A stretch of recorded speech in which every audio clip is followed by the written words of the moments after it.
Hello dear student, मैं उत्तम कुमार महर्षि आपके लिए लेकर आया हूं लाइफ प्रोसेस का नेक्स्ट वीडियो।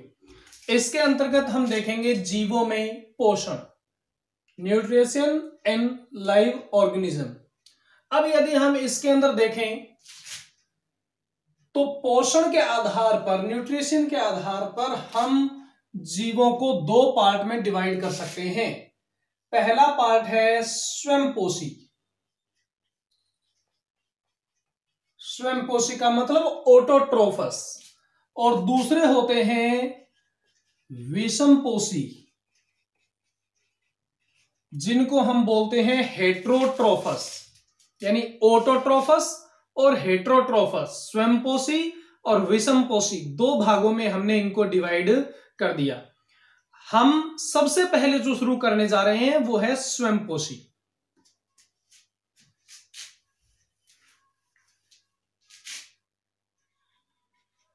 स्वयंपोषी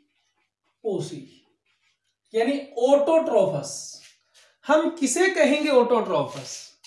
ऐसे जीव जो अपना भोजन स्वयं बनाते हैं उन्हें कहते हैं स्वयंपोषी। नाम के आधार पर है स्वयंपोषी, ऑटोट्रोफस। ऑटो का मतलब स्वयं। ऐसे जीव जो अपना भोजन स्वयं बनाएंगे उन्हें हम क्या कहेंगे? ऑटोट्रोफस कहेंगे। जैसे जितने भी हरे पादप हैं, जितने भी ग्रीन प्लांट्स हैं, हरे पादप हैं, सभी क्या हैं? ऑटोट्रोफस हैं। या वे सभी जीव, वे सभी लाइव ऑर्गेनिज्म जिनके अंदर क्लोरोप्लास्ट पाया जाता है, हरित लवक जिनके अंदर पाया जाता है, हरित लवक यानी क्लोरोप्लास्ट। क्लोरोप्लास्ट जिन जीवों के अंदर मिलता है वे सभी जीव कैसे होते हैं? ऑटोट्रोफस। और जिनमें नहीं होता वो सारे कैसे होंगे? हेट्रोट्रोफस। तो ध्यान रखिएगा, ऑटोट्रोफस क्या है? वे जीव जो अपना भोजन स्वयं बनाते हैं उन्हें हम कहते हैं ऑटोट्रोफस। और ऑटोट्रोफस की खास बात क्या है? उनमें सदैव क्लोरोप्लास्ट उपस्थित होगा। ये क्लोरोप्लास्ट आखिर होता कहां है? ये होता है पत्ती के अंदर। पत्ती की इंटरनल स्ट्रक्चर यदि अपने देखें, आंतरिक संरचना यदि देखें किसी भी पत्ती की, तो पत्ती की सबसे ऊपर की ओर और सबसे नीचे की ओर दोनों तरफ पाई जाती है एपिडर्मिस। इसको हम क्या बोलते हैं? Upper epidermis. क्या बोलते हैं इसे? Upper epidermis. और इसे हम क्या बोलेंगे? Lower epidermis. यानी पत्ती की टीएस काटें, टीएस यानी ट्रांसफर सेक्शन यदि उसका काटें, अनुप्रस्थ काट उसकी काटें, तो हमें इसके आंतरिक संरचना में दोनों तरफ क्या दिखाई देंगी? अपर एपिडर्मिस और लोअर एपिडर्मिस। इसके बीच में जो भी सेल होते हैं, जो भी टिश्यू होते हैं इनके बीच में, उनको मीजोफिल सेल्स कहा जाता है। क्या कहा जाता है इन्हें? Mesophyll cells. इनके बीच में क्या होगा? वैस्कुलर बंडल होगा, स्वहन बंडल होगा। यानी पत्ती की जो शिराएं होती हैं, वेन्स जो होती हैं पत्ती के अंदर, उन वेन्स के अंदर क्या पाया जाता है? ये वैस्कुलर बंडल पाया जाता है, स्वहन बंडल पाया जाता है। इसके अलावा यहां पर ये सेल्स जो हैं इन्हें बोलते हैं palisade tissue. Palisade tissue, Hindi में इनको बोलते हैं खंभ उत्तक। खंभ उत्तक यानी पेलिसेड टिश्यू। और इनके अलावा कुछ गोलाकार कोशिकाएं भी इस प्रकार से इनके अंदर पाई जाती हैं, जिनको कहा जाता है स्पॉन्जी टिश्यू।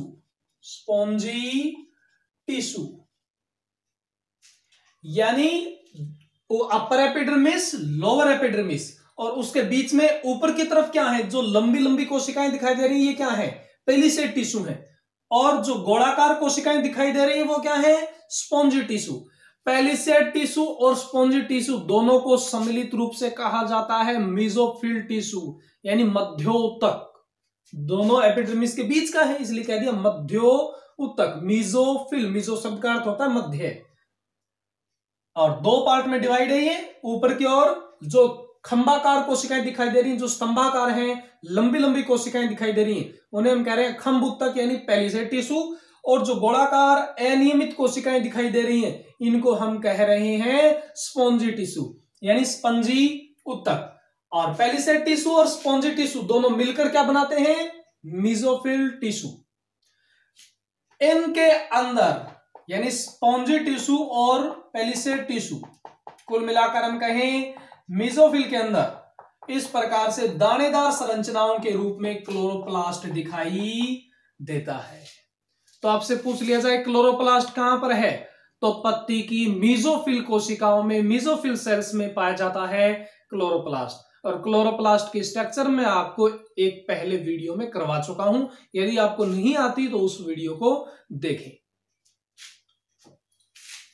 अब यदि हम देखें दोबारा से इसको कि स्वयंपोषी क्या है, तो स्वयंपोषी वे जीव होंगे जो अपना भोजन स्वयं बनाएंगे। और कौन बनाएगा अपना स्वयं भोजन? जिसके अंदर क्लोरोप्लास्ट पाया जाता है, जिसकी पत्ती की मीजोफिल कोशिकाओं में क्लोरोप्लास्ट पाया जाता है। दोबारा सुन लो, जिसकी पत्ती की मीजोफिल कोशिकाओं में क्लोरोप्लास्ट पाया जाएगा, वो जीव क्या होगा? ऑटोट्रोफस होगा, स्वयंपोषी होगा। अब यदि हम देखें क्लोरोप्लास्ट की स्ट्रक्चर, तो क्लोरोप्लास्ट की स्ट्रक्चर में दो पार्ट दिखाई देते हैं, ग्रेना और स्ट्रोमा। इन दोनों पार्ट का अपना अपना रोल है। जो तरल अधात्री भाग है वो है स्ट्रोमा, और जो सिक्के के चट्टेनुमा भाग है वो है ग्रेना। इन दोनों का यहां पर महत्वपूर्ण रोल होगा। कैसा रोल, उसको हम समझेंगे, लेकिन अब हम शुरू करते हैं स्वयं पोषण किस प्रकार से होता है। यदि हम पादपों में स्वयं पोषण देखें, हम किस में पोषण देख रहे हैं? मुख्य रूप से पादपों में पोषण। अब हमारा टॉपिक शुरू होने जा रहा है पादपों में पोषण। और पादपों में पोषण के अंतर्गत हम क्रिया कौन सी पढ़ेंगे? प्रकाश संश्लेषण। प्रकाश संश्लेषण यानी इसको कहते हैं फोटोसिंथेसिस। पादप स्वयं पोषी हैं, क्योंकि पादपों में क्लोरोप्लास्ट पाया जाता है, इसलिए वो स्वयं पोषी हैं। और पादपों में जो स्वयं पोषण की क्रिया है, जो भोजन बनाने की क्रिया है, वो कौन सी क्रिया के द्वारा संपन्न होती है? फोटोसिंथेसिस यानी प्रकाश संश्लेषण के द्वारा संपन्न होती है।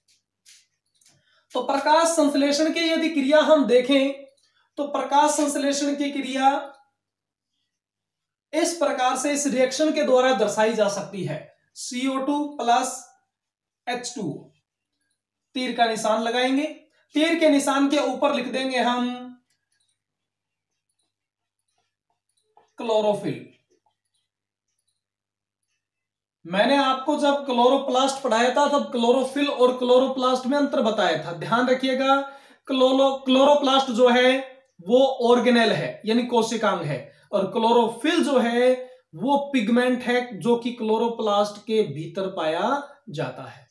क्लोरोप्लास्ट ऑर्गेनेल यानी कोशिकांग है, और क्लोरोफिल एक पिगमेंट है जो कि क्लोरोप्लास्ट के भीतर पाया जाता है। तो प्रकाश संश्लेषण का प्रमुख रूप से कार्य कौन करता है? क्लोरोफिल करता है, इस पिगमेंट के द्वारा होता है। और उत्प्रेरक के रूप में कौन होगा? सूर्य का प्रकाश। और सूर्य के प्रकाश की उपस्थिति में क्लोरोफिल जो है CO2 और जल को लेकर बना देता है भोजन। भोजन किस रूप में बनेगा? ग्लूकोज के रूप में। भोजन किस रूप में बनता है? ग्लूकोज के रूप में बनता है। ग्लूकोज क्या है? एक कार्बोहाइड्रेट है। कार्बोहाइड्रेट क्या होते हैं? जो कि कार्बन, हाइड्रोजन और ऑक्सीजन से मिलकर बने, उनको हम कहते हैं कार्बोहाइड्रेट। प्लस क्या बनता है? O2, प्राणवायु के रूप में ऑक्सीजन गैस मुक्त होती है। प्लस क्या बनेगा? जल बनेगा। यानी CO2 और जल के द्वारा क्या क्या बनेगा? ग्लूकोज के रूप में भोजन बनेगा। हमारा प्रमुख उत्पाद क्या है? ग्लूकोज के रूप में बना हुआ भोजन। O2 और जल उप उत्पाद के रूप में निकलते हैं। तो ये रिएक्शन यदि आपको आती है तो आप इसकी डेफिनेशन, इसकी परिभाषा आराम से बना सकते हैं। कैसे बनेगी परिभाषा? देखिएगा, भोजन बनाता कौन है? क्लोरोफिल। किसकी उपस्थिति में? सूर्य के प्रकाश की उपस्थिति में। किसके द्वारा बनाता है? CO2 और जल के द्वारा बनाता है। बनाता क्या है? ग्लूकोज। ठीक है, साथ में क्या मुक्त होती है? ऑक्सीजन और जल। अब देखते हैं डेफिनेशन कैसे बनती है। क्लोरोफिल सूर्य के प्रकाश की उपस्थिति में CO2 और जल के द्वारा ग्लूकोज के रूप में भोजन बनाता है। इस प्रक्रिया को हम कहते हैं फोटोसिंथेसिस, यानी प्रकाश संश्लेषण। ठीक, अब प्रकाश संश्लेषण की यह सामान्य परिभाषा होगी, यानी जब परीक्षा में पूछा जाए प्रकाश संश्लेषण तो आप पहले प्रकाश संश्लेषण की परिभाषा लिख दोगे, फिर ये रिएक्शन लिख दोगे। दोबारा देख लो कैसे बनेगी परिभाषा, डेफिनेशन कैसे बनेगी। क्लोरोफिल सूर्य के प्रकाश की उपस्थिति में CO2 और जल के द्वारा ग्लूकोज के रूप में भोजन बनाता है, जिसको हम कहते हैं फोटोसिंथेसिस। अब प्रकाश संश्लेषण की इस संपूर्ण क्रिया को F.F. ब्लैकमैन नामक वैज्ञानिक ने दो पार्ट में डिवाइड कर दिया। प्रकाश संश्लेषण को हम दो पार्ट में बांट सकते हैं। पहली होती है लाइट रिएक्शन,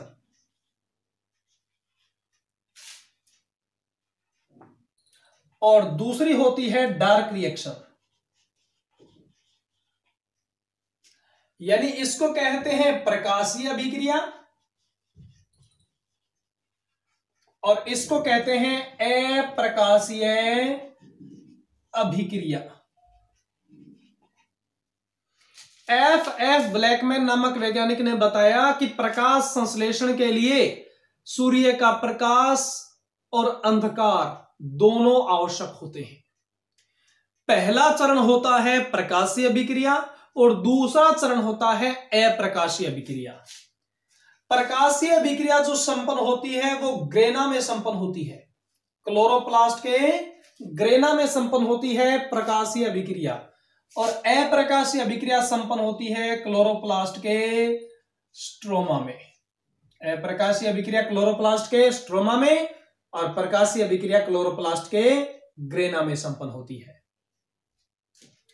पहला चरण ये होगा और दूसरा चरण ये होगा। यदि आपसे पूछा जाए कि प्रकाश संश्लेषण की अभिक्रिया के चरण क्या होंगे, तो प्रकाशीय अभिक्रिया पहला चरण और दूसरा चरण अप्रकाशीय। प्रकाशीय अभिक्रिया में क्या होता है, इसमें क्या होता है, उनको हम चरण में बना देंगे। कैसे बनाएंगे चरणों के रूप में? जैसे सबसे पहले क्लोरोफिल सूर्य का प्रकाश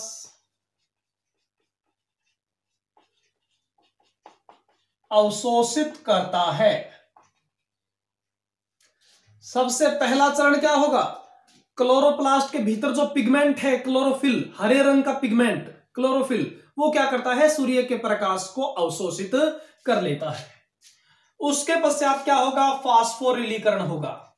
दूसरा चरण क्या होगा? फास्फोरिलीकरण। ये फास्फोरिलीकरण क्या होता है? जो पिगमेंट है क्लोरोफिल जो है वो फोटोसिस्टम के रूप में मिलते हैं, प्रकाश तंत्र के रूप में मिलते हैं, और ये फोटोसिस्टम क्या करते हैं? सूर्य के प्रकाश को अवशोषित करके उससे एनर्जी बनाते हैं, उससे ऊर्जा बनाते हैं। ऊर्जा किस रूप में बनेगी? ATP और NADPH2 के रूप में। और यहां पर ऊर्जा न कहकर उसे हम कहेंगे ऊर्जा की मुद्रा। ऊर्जा की मुद्रा बनाते हैं वो किस किस रूप में? ATP के रूप में और NADP के रूप में। ठीक है, तो फास्फोरिलीकरण की NADPH2, हाइड्रोजन भी इसके साथ होगा, मुख्य नाम है NADP और ATP।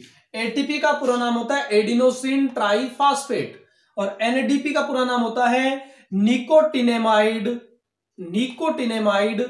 Adenine dinucleotide phosphate. दोबारा सुन लो, निकोटिनेमाइड एडेनिन डाइन्यूक्लियोटाइड फास्फेट, और हाइड्रोजन इसके साथ होते हैं। तो फास्फोरिलीकरण की प्रक्रिया के दौरान क्या बनते हैं? एटीपी और NADPH2 बनते हैं। तीसरा प्रक्रम होता है जल अपघटन। जल अपघटन, और ये तीनों प्रक्रियाएं जो है, जल अपघटन में क्या होगा मैं आपको बता देता हूं।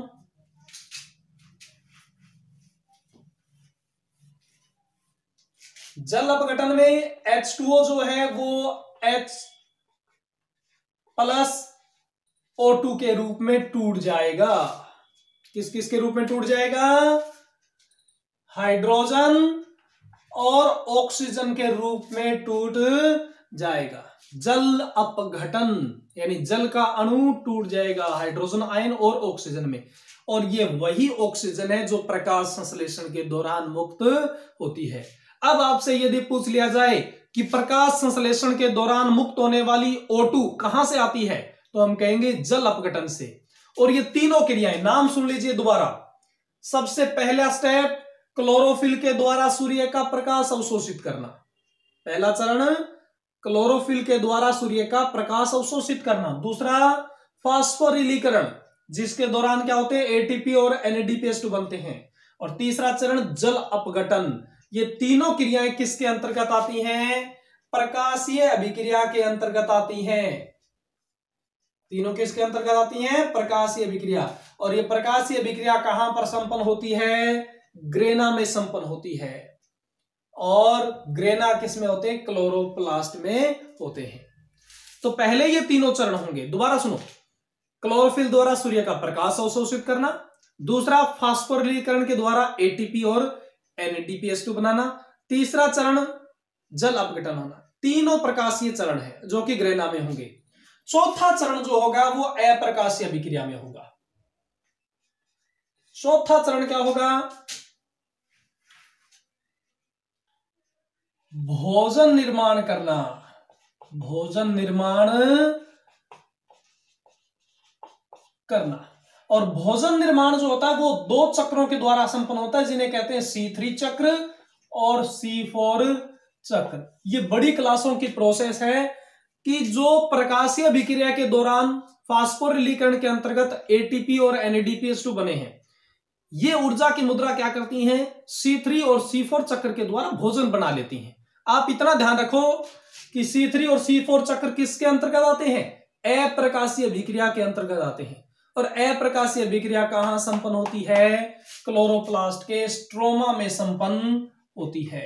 कहां पर संपन्न होती है? स्ट्रोमा में।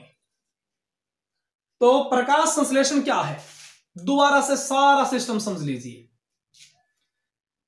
सबसे पहले परिभाषा, क्लोरोफिल सूर्य के प्रकाश की उपस्थिति में CO2 और जल के द्वारा भोजन बनाता है, जिसे हम कहते हैं प्रकाश संश्लेषण।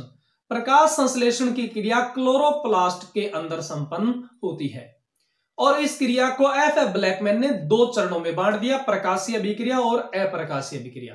प्रकाशीय अभिक्रिया ग्रेना में संपन्न होती है, अप्रकाशीय अभिक्रिया क्लोरोप्लास्ट के स्ट्रोमा में संपन्न होती है। प्रकाशीय अभिक्रिया के दौरान तीन चरण आते हैं, कौन कौन से?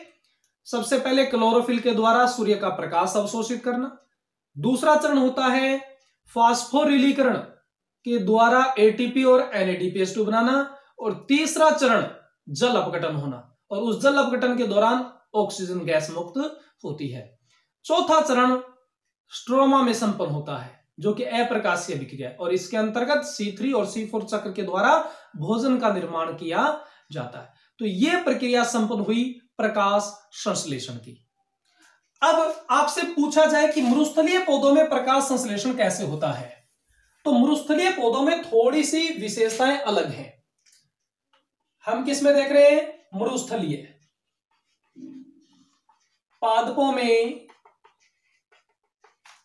प्रकाश संश्लेषण। तो मरुस्थलीय पादपों में प्रकाश संश्लेषण वैसे कोई नया नहीं है, लेकिन थोड़ी सी इसकी प्रक्रिया भिन्न है। कैसे? मरुस्थलीय पादप यानी जीरोफाइटिक प्लांट, मरुस्थलीय पादपों को क्या कहते हैं? Xerophytic plant. डेजर्ट के अंदर, मरुस्थल के अंदर जो मिलते हैं उनको बोलते हैं जीरोफाइटिक प्लांट। इनके पास आप जानते हो जल की बेहद कमी होती है। स्टोमेटा आमतौर पर दिन में खुलते हैं, स्टोमेटा यानी रंध्र, और यदि मरुस्थलीय पादप अपने रंध्र खोलेंगे तो जाहिर सी बात है वहां तेज तापमान है, रंध्र खुलेंगे तो वाष्पोत्सर्जन होगा और उससे उनका बचा खुचा जल भी खत्म हो जाएगा। इसलिए यह ध्यान रखिए कि मरुस्थलीय पौधे अपना स्टोमेटा दिन के अंदर कभी नहीं खोलते, ये अपने स्टोमेटा रात को खोलते हैं। स्टोमेटा क्यों खोलते हैं? गैसों को ग्रहण करने के लिए। ध्यान रखिए प्रकाश संश्लेषण के दौरान जो CO2 ग्रहण की गई है वो स्टोमेटा के द्वारा ग्रहण की गई है। मरुस्थलीय पौधे दिन के अंदर स्टोमेटा खोल नहीं सकते, इसलिए स्टोमेटा कब खोलेंगे? रात्रि के अंदर। तो मरुस्थलीय पौधे रात्रि के अंदर स्टोमेटा खोलते हैं, गैस को ले लिया, अब उस गैस को एक मध्यवर्ती उत्पाद में बदल देते हैं जिसको कहते हैं मैलीकमल। यानी मरुस्थलीय पौधों की क्रिया को हम दो चरणों में बांट सकते हैं, एक रात्रि में और दूसरी दिन में। पहला चरण कब संपन्न होता है? रात्रि में। रात्रि में ये स्टोमेटा खोलते हैं और स्टोमेटा खोलकर CO2 ग्रहण कर लेते हैं और इस CO2 को बदल देते हैं ये एक मध्यवर्ती उत्पाद मैलिक अम्ल में। रात्रि के अंदर मरुस्थलीय पादपों ने क्या किया? CO2 को ग्रहण किया और इसको बदल दिया मैलिक अम्ल में। अब दिन के अंदर क्या होगा?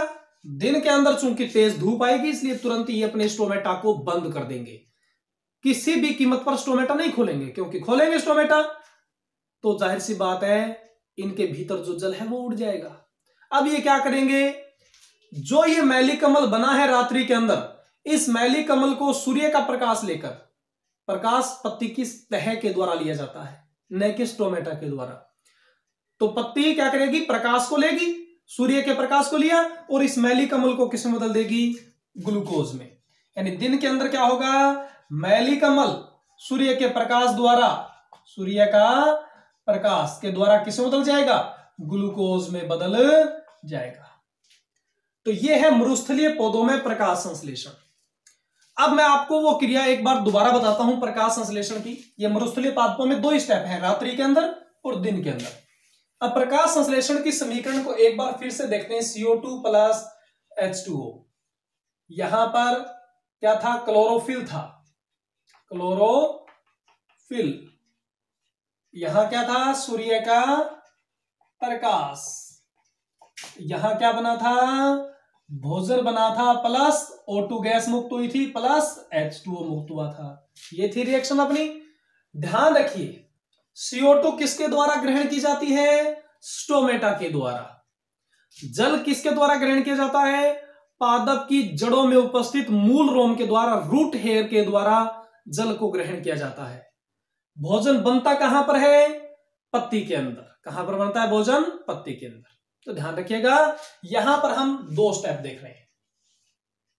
इसे किसने ग्रहण किया? स्टोमेटा ने।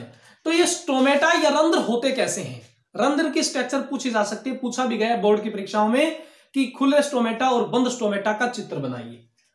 तो अब हम किसको देख रहे हैं? स्टोमेटा को। कि स्टोमेटा क्या है? स्टोमेटा पत्ती की सतह के ऊपर उपस्थित ऐसे छिद्र हैं जो द्वार कोशिकाओं के द्वारा घिरे रहते हैं।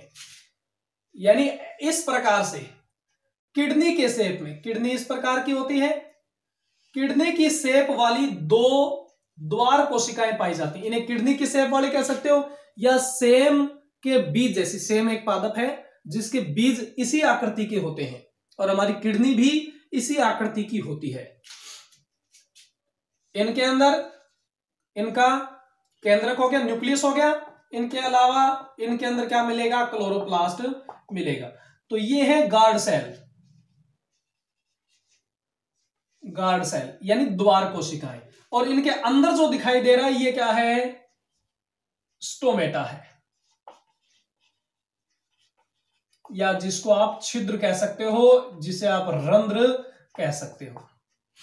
और इन दोनों द्वार कोशिकाओं के चारों तरफ पाई जाती हैं कुछ हेल्पिंग सेल्स, सहायक कोशिकाएं पाई जाती हैं।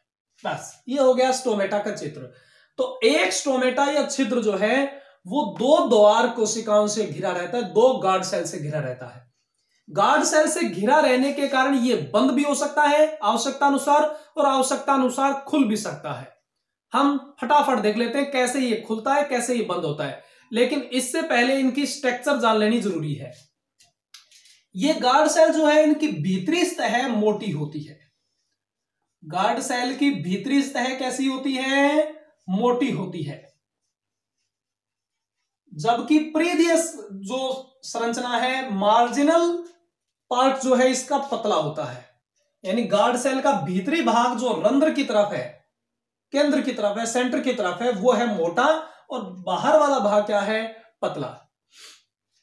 अब यदि हम देखें रंध्र कब खुलते हैं कब बंद होते हैं, तो ध्यान रखिएगा रंध्र दो कंडीशन में खुलेंगे दिन के अंदर।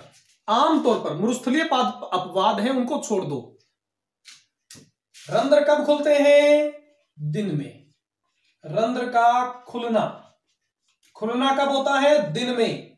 और सफेदी अवस्था में, सफेदी अवस्था यानी टर्जिड सेल, फूली हुई अवस्था, टर्जिड अवस्था में जब द्वार कोशिकाएं फूली हुई होती हैं, टर्जिड होती हैं, तभी रंध्र खुलते हैं। कैसे खुलेंगे रंध्र? ये मान लो द्वार कोशिका है, एक थैला लो, उसके अंदर हाथ डालो। अब समझो कि किस प्रकार से खुलेगा। हाथ अंदर डाल रखा है, यहां से ये पतला पार्ट है जो कि स्टोमेटा का, जो कि द्वार कोशिकाओं का प्रीदिय भाग है, पतला भाग है। ये जो अंदर हाथ हमने थैले के अंदर डाल रखा है, ये पार्ट मोटा भाग है। दूसरा हाथ जो है हमारा मोटा है, जिसको हिलाना नहीं है। अब क्या होगा? धीरे धीरे हम हाथ को फैलाएंगे, धीरे धीरे हम हाथ को फैलाएंगे।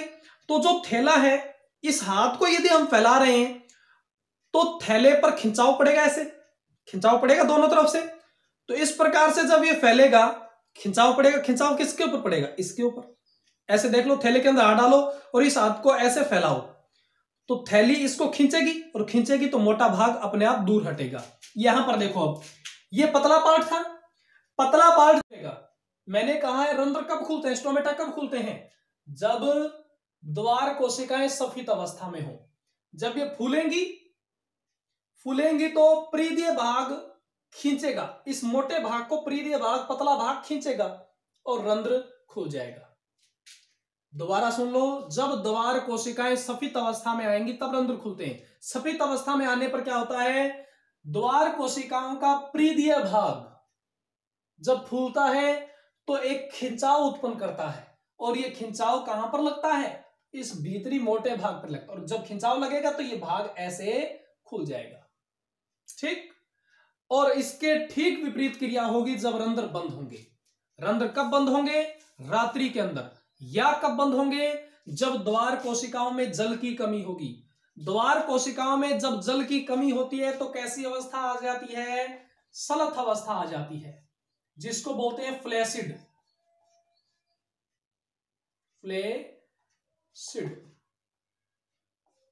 सलथ अवस्था या फ्लैसिड अवस्था जब द्वार कोशिकाओं की होती है तब रंध्र बंद हो जाते हैं। और बंद होने के दौरान क्या होगा?